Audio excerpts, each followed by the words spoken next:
बारिश का मौसम शुरू हो चुका है और ऐसे में डेंगू दे चुका है अपनी दस्तक भारत के कुछ हिस्सों में। दिल्ली में 30 मामले सामने आ चुके हैं और कहीं ना कहीं ये एक वार्निंग है कि संभल जाएं।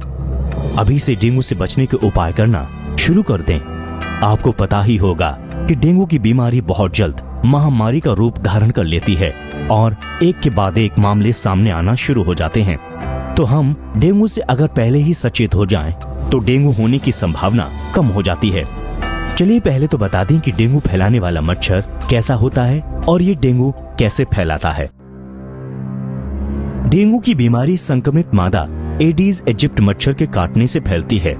ये ब्रेक बोन फीवर के नाम से भी जानी जाती है और काफी दर्दनाक और दुर्बल करने वाली बीमारी है। इसके लक्षण मच्छर के काटने के 4 से 10 दिन बाद दिखाई देते हैं। ज्यादातर ये मच्छर सुबह शाम में ही काटते हैं और संक्रमण फैलाते हैं। लेकिन ऐसा भी नहीं है कि ये मच्छर दिन में नहीं काटते तो हैं, लेकिन बहुत कम मात्रा में। डेंगू मच्छर जो वायरस फैलाता है वो किसी और के मुकाबले मनुष्य के लिए सबसे ज्यादा खतरनाक होता है।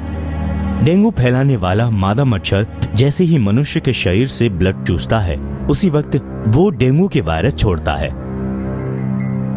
और शुरुआती 2 से 10 दिन के अंदर ये पूरी तरह से शरीर में फैलने लगता है। डेंगू की बीमारी एक शरीर से दूसरे शरीर में इन्फेक्टेड ब्लड के चढ़ाने से भी ट्रांसफर हो जाती है। प्रेगनेंसी के दौरान मां से अपने बच्चे को भी डेंगू के ट्रांसफर होने की संभावना भी होती है। तो आइए आपको बताते हैं डेंगू के लक्षण क्या हैं। ठंड के साथ अचानक तेज बुखार चढ़ना, सिर, मांसपेशियों में तथा जोड़ों में दर्द होना, अत्यधिक कमजोरी लगना, भूख में बेहद कमी तथा जी मचलाना, मुंह का स्वाद खराब होना, गले में हल्का सा दर्द होना। रोगी बेहद दुखी व बीमार महसूस करता है। शरीर पर लाल ददोरे यानी रैशेस का होना, चेहरे, गर्दन और छाती पर ददोरे होना। बाद में ये ददोरे और भी स्पष्ट होने लगते हैं। आइए आपका इंट्रोडक्शन कराते हैं डेंगू मच्छर फैलाने वाले मादा मच्छर से। डेंगू मच्छर आपके आसपास रखी गई चीजों में अपने अंडे देता है जहां पानी भरा हो, जैसे फ्लावर पॉट, गमले, आर्टिफिशियल चीजें जिसमें पानी भरा जाता है। डेंगू फैलाने वाले मच्छर ऐसी जगह पर अंडे इसलिए देते हैं ताकि वो मनुष्य के आसपास रह सकें। इससे साफ है कि आसपास पानी भरा हुआ कहीं छोड़े ही नहीं। मजबूरी हो तो पानी को हर 2 दिन में बदलते रहें ताकि वो मच्छर अंडे ना दे पाए और अंडा मच्छर ना बन सके। आइए आपको बताते हैं कि आप डेंगू से कैसे बच सकते हैं।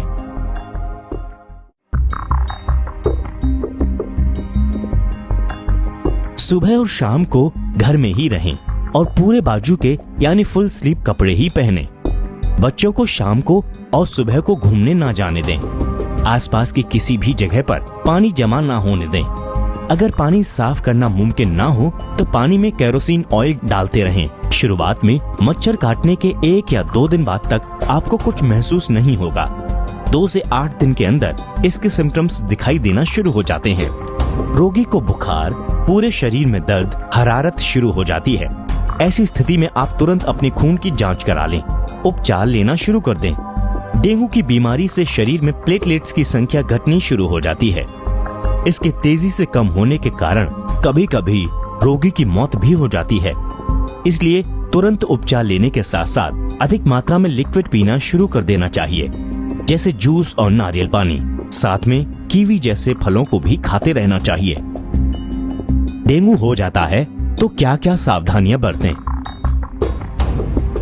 पैरासीटामोल की गोली या शरबत लेकर बुखार को कम करते रहिए। रोगी को डिस्प्रिन और एस्प्रिन कभी न दें। अगर बुखार 102 डिग्री फ़ारेनहाइट से अधिक है तो बुखार को कम करने के लिए जल चिकित्सा यानी पट्टी रखना शुरू कर दें। रोगी को लगातार नारियल पानी पिलाते रहें। बकरी के कच्चे दूध से भी डेंगू में बहुत फायदा होता है। डेंगू होने पर तुरंत अस्पताल जाएं, डॉक्टर से इलाज कराएं, क्योंकि डेंगू में लापरवाही रोगी को ज्यादा परेशानी दे सकता है। तो ये थे डेंगू से बचने और उससे सचेत होने के उपाय। अगर आप ये सावधानियां रखेंगे तो डेंगू होने की संभावना बहुत कम हो जाएगी। हमारे द्वारा दिए गए सभी आयुर्वेदिक समाधान बड़े बड़े वैद्यों और आयुर्वेदाचार्यों द्वारा लिखी गई रचनाओं से लिए गए हैं। अगर आप इस संबंध में कोई भी जानकारी चाहते हैं तो आप हमें सीधे मेल कर सकते हैं। हमारा ऑफिशियल ईमेल एड्रेस है ayurvedsamadhan@gmail.com। अगर आपका कोई सवाल या शंका है तो आप वीडियो के नीचे कमेंट में भी अपना सवाल, राय या शंका लिख सकते हैं। आयुर्वेद आपको हमेशा स्वस्थ रखे, इसके लिए आपको बस आयुर्वेद समाधान चैनल को सब्सक्राइब करना होगा।